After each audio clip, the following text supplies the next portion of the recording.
Hola mis amigos de Al Norte del Sur, hoy una vez más en un ejercicio de sana pedagogía política en función de temas que son importantes para el país y que se han colocado pues en el tapete de lo que es las matrices de opinión pública a través de los medios del espectro radioeléctrico y de las redes sociales. Hoy vamos a hablar en este sentido del tema de la transición y el bla bla bla que ha habido con respecto a eso, pero es importante pues recordar algunos momentos. Veamos.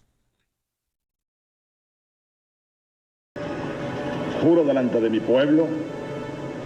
que ese momento de la juramentación del presidente Chávez en el año de 1999 ante el extinto Congreso Nacional sobre la llamada moribunda Constitución, bueno, efectivamente fue el inicio del abonar para la semilla de la transición que se da en aquel momento, que era simplemente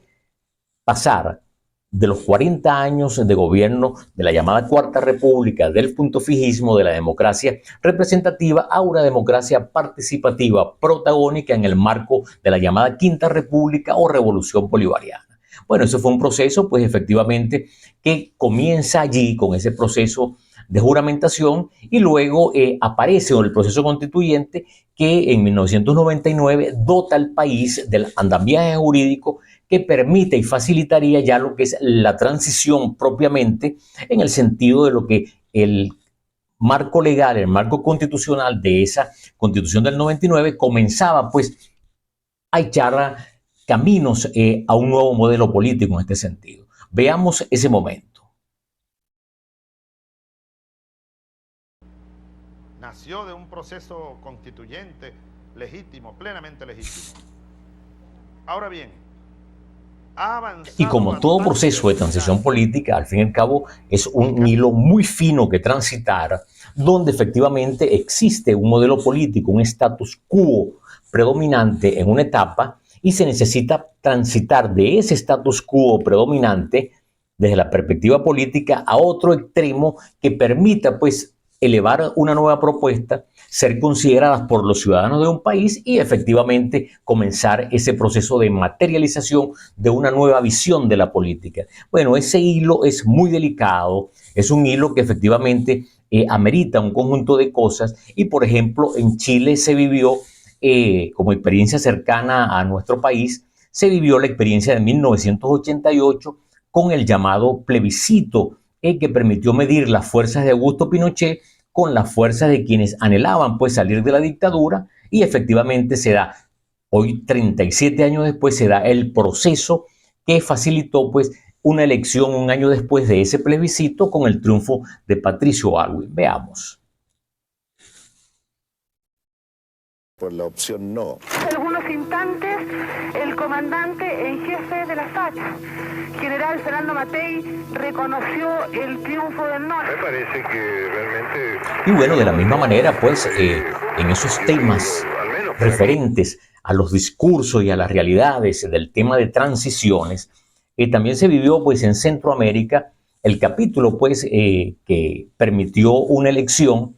después de la primera etapa del gobierno sandinista de los hermanos Ortegas y efectivamente condujo al triunfo de Violeta Chamorro como presidenta del país y bueno, durante 15 años el gobierno sandinista estuvo por fuera del gobierno hasta que regresa hasta el día de hoy. Entonces fíjense ustedes, ese fue otro proceso que se vivió de transición que se fue construyendo paulatinamente. Entonces en Venezuela hemos venido pues escuchando a lo largo de los últimos meses el tema de transición ante un eventual e hipotético triunfo de la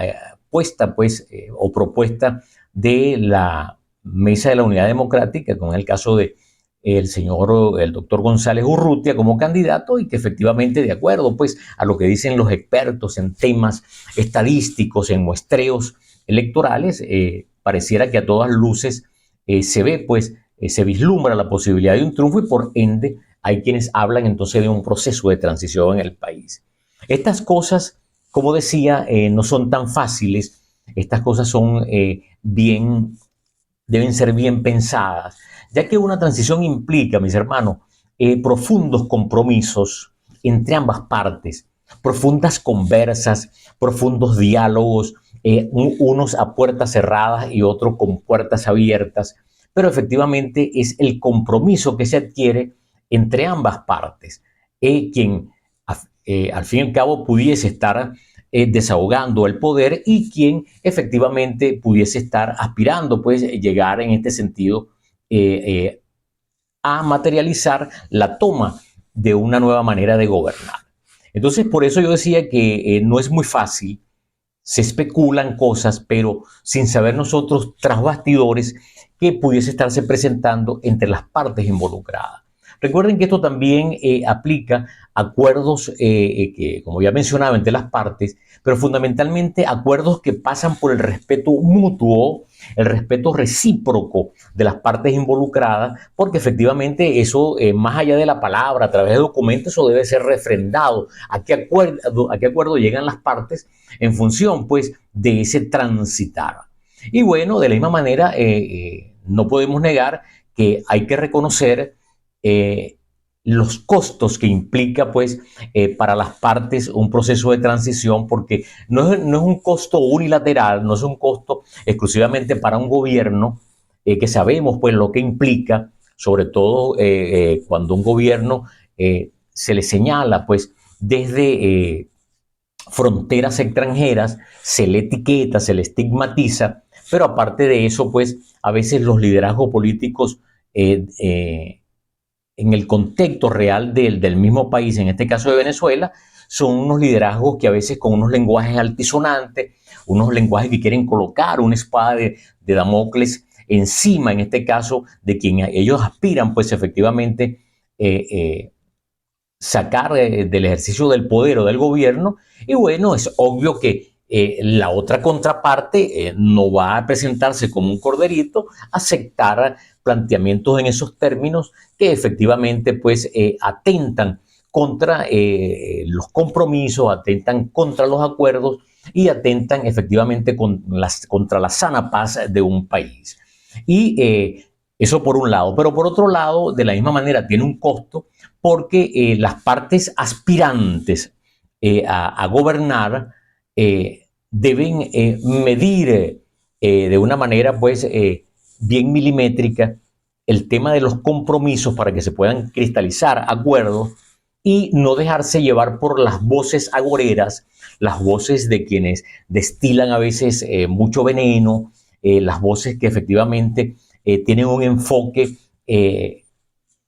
irreconciliable con el tema de lo que es el ejercicio democrático. Y bueno, son voces que a veces hacen daño en este sentido y lo que hacen es torpedear lo que pudiese ser, pues, la búsqueda de un bueno y sano equilibrio entre partes que conversan. Bueno, comienzan entonces a lanzar piedras en demasía, a lanzar veneno, a lanzar dardos, que efectivamente lo que hacen es un flaco servicio a los acuerdos que se pudiesen alcanzar en un proceso de transición. Por eso yo soy de los que cree que estos procesos no son fáciles. Recuerden que en Venezuela, producto, pues, de los últimos años, existe todo un poder constituido, un poder que efectivamente nosotros vemos que lo constituyen, por ejemplo, una cuantía de gobernadores mayoritariamente en el país, una cuantía de alcaldes, la mayoría, pues, en este sentido, pertenecientes al gobierno del presidente Nicolás Maduro, a la Revolución Bolivariana, y que eso es un nicho importante que contar en todos estos temas que hablan de transición. Pero de la misma manera, también existe en el marco de los poderes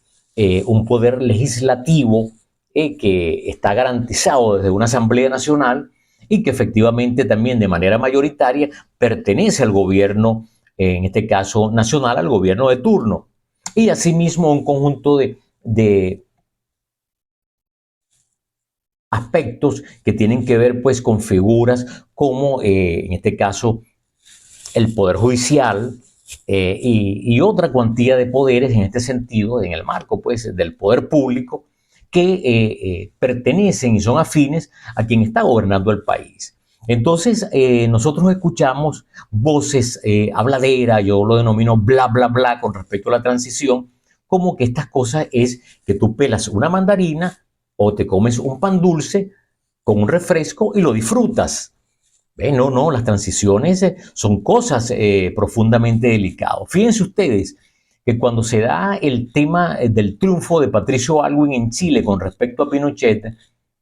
Pinochet primero vetó la candidatura del doctor Lagos, que era el líder indiscutible en ese momento de la oposición en la década finales de los 80, pero de la misma manera se logra pues para como una salida, como la panacea, presentar la candidatura del doctor Patricio Aylwin. Y Patricio Aylwin, después de su triunfo, Pinochet le pregunta que quién iba a ser el jefe del ejército. Y con aquellas bolas de torero, Patricio Aylwin le contestó a Pinochet: tú vas a ser el jefe del ejército, tú vas a ser el especie, diríamos que el ministro de la defensa. Entonces imagínense ustedes los costos que esto implica. Costos para Pinochet, que estaba dejando el poder y se convierte entonces como el jefe del ejército, pero de la misma manera, en el caso de Patricio Aylwin, de la democracia que estaba llegando, inaugurándose, para sus seguidores eso implicaba pues un costo para la decisión que estaba tomando el gobierno de Aylwin. Y así funcionan las cosas, y no bajo la figura de acólitos, de opinadores de oficio, gente que no mira en retrospectiva pues en la historia política de muchos escenarios donde se han dado transiciones y efectivamente hablan el voleo expresando lo que a ellos les parece que debería ser una transición. Por eso yo creo que la gran transición, el tema de las matrices con respecto a esto en Venezuela, a veces se ha podido convertir en un bla, bla, bla. Bueno, mis amigos, gracias pues por escucharnos bien temprano de un lunes 10, en este caso de junio, a pocos ya días de lo que sería el 28 de julio, y efectivamente pues recordándoles de que esto es un sano ejercicio de pedagogía política en función de los escenarios que pudiesen estar presentándose, viviendo en el país a raíz de todo este proceso electoral que nos lleve al 28 de julio. Mis abrazos, mis respetos, Jesús Marcano, a esta hora quien les habla, y definitivamente pues se les quiere de gratis. Saludos y hasta luego.